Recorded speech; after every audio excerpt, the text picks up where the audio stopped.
Hey, everybody, welcome. Thanks for joining us today. I'm Eric Schlissel, CEO of Curate. Joining me today again is Brittany Melville, the president of Forte Operations. Hi, Brittany. How are Hi, you? Eric. How's it going? It's great. It's so great. Welcome back from New York. How are Um, things out there? What's going on? It sounds like limbo. It sounds a little crazy. What's happening? yeah, definitely. So some of the stores are in limbo, waiting for state funding. But what is exciting news is at the end of last year, the state permitted what's called like temporary delivery. So some of the stores with licenses are able to open up for 12 months and operate out of a warehouse, like a offsite warehouse, and have delivery right to customers. I see. So while people are waiting for their full license, they can actually set up delivery now. Well, that's pretty great. How does that differ from delivery from a brick and mortar retail location? Great question. A lot of similarities, to be honest. Obviously, the state wants to maintain strict regulations and guidelines for these licensees. So, a couple of those requirements include obviously they can be open for 12 months. The location has to be close to where their original preference and their region is that they indicated on their application. Um, Also, they do need to be 500, it's 500 feet away from school grounds, Mm, and they can't be on the same street as a place of house of worship. that's very Yeah. interesting. Another important factor is obviously because it is temporary warehouse, it's not a shoppable location, so customers can't go into the store, the warehouse to shop.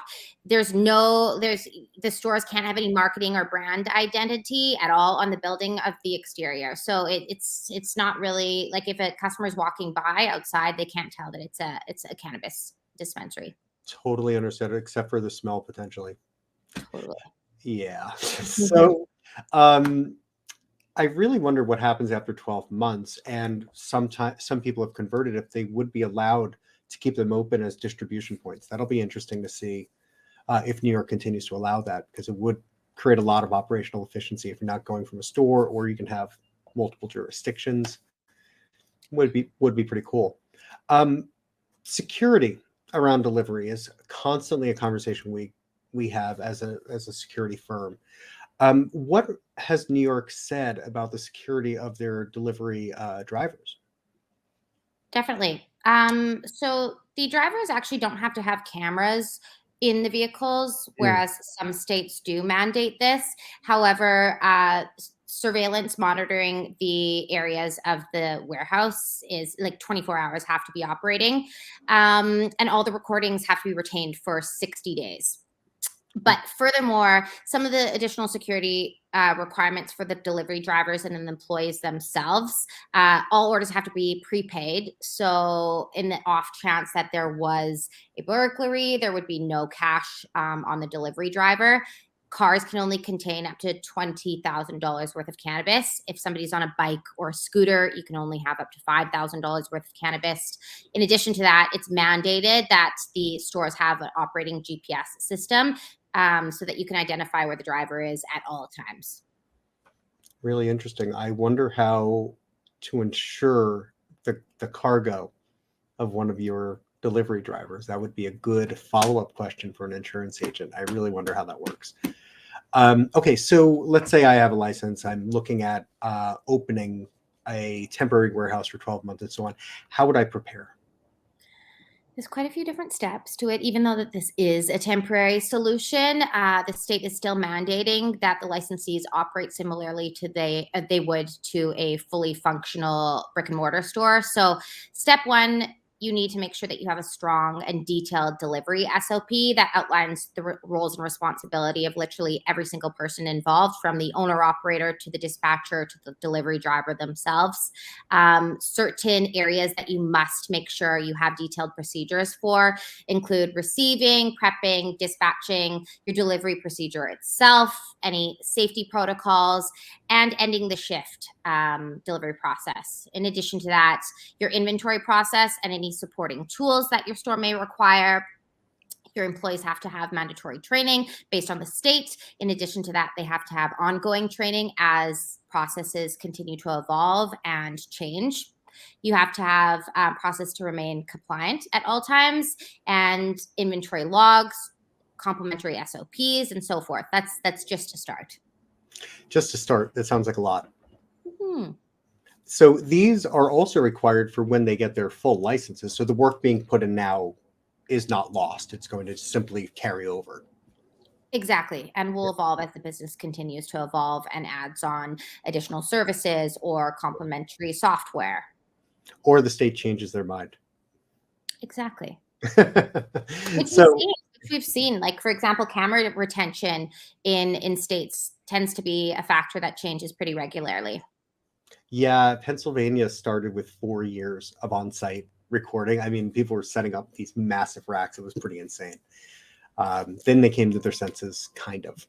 So how does Forte help an operator in this position? We can help in several different ways, but immediately next steps, if you do have a license and are looking to apply for a temporary delivery license to get funds starting to roll in, revenue start to roll in, we can help you with a fully custom delivery SOP. It's anywhere from 10 to 12 pages, depending on your business operations. And this SOP is not only just a template to help guide and get you approved, but it will literally help your team, every member of your team, know exactly what to do, how to operate step by step, and perform deliveries. So it sounds not only like the SOP that is required for a state, but also kind of an instruction manual of how to actually do it. That's a really helpful tool for those that have not run delivery businesses in the past. Exactly. There's a ton of different steps and procedures, also things that happen that you wouldn't expect. Sometimes there's fraudulent orders. Sometimes you'll take an order and realize it's a residential area rather than that it's a business rather than it's a residential area. The staff member will then have to know what next steps are because you can't deliver to a business. Also, anything, let's say a staff member delivered an incorrect item to somebody and you needed to walk through next steps to ensure the customer received the correct item. So there's a ton of different steps the team needs to know in order to follow and compliantly complete delivery. You know, that's actually fascinating. They're not allowed to deliver to businesses. Is that what you said? Correct. Wow. So I get deliveries at this office all the time, and it's amazing. That's fascinating. Yeah, so you do need to Google the place before. If you're not familiar with the order, let's say it's a Right. new customer that's ordering in a different place, we do recommend that the staff member Googles just to ensure that it is a residential area. In addition to that, you can't deliver to somebody in a driveway, in a vehicle in front of the house. They have to be in the house itself. It's very specific. Right. Yeah. Brittany, is there anything else you'd like to discuss today about New York and the temporary deliveries? Well, my background and love is about 16 plus years in retail. So our entire mission and goal here at Forte is to support retailers start up and scale their business. We want you to get doors open. We want customers through their doors. We want you selling cannabis and providing accessible weed to the city of New York. So we are offering a custom delivery SOP, which includes an hour and a half free consultation where we run through your entire business practice and really cater the specific process to your current team and your operational processes that you have in place already. It's $750 for this SOP and 20% off for any social equity applicants. Amazing. Amazing. Thanks again for joining today. It's really always Thank a you for pleasure. having me. Take care. Thanks, everybody, for joining.